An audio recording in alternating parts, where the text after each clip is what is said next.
Close to trial. It's been almost a year and a half since a 10-year-old girl and her grandparents died in the Youngstown house fire. And that story is one that many people will never forget across our area. Now, these are the victims, 10-year-old Corinne Gump and her grandparents, Bill and Judy Schmidt.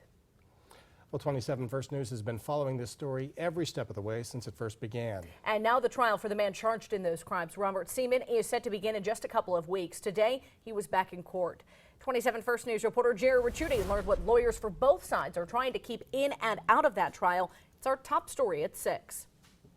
Defense lawyers for accused killer Robert Seman are pulling out all the stops, whether it's to limit what jurors can hear at trial or have the case moved out of Mahoning County altogether. Irrelevant and would be highly prejudicial and improper. Lawyers argued whether or not details of the rape case against Seman should be allowed at trial. He's accused of killing 10-year-old Corinne Gump, who had been set to testify the defendant repeatedly assaulted her. Corinne and both her grandparents were killed in a house fire in Youngstown the very day Seman's rape trial was to begin.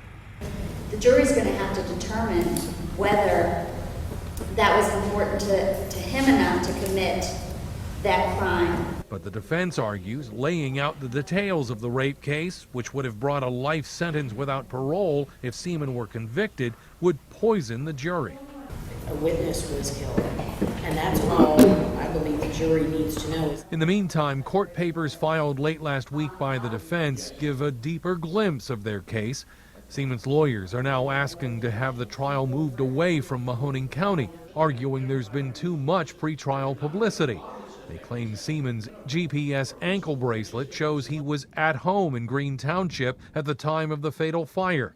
They also suggest burns on Seman's face that morning were from liquid chemicals and could not have been covered with makeup, as prosecutors have charged, and that no one ever actually saw Seman at the scene.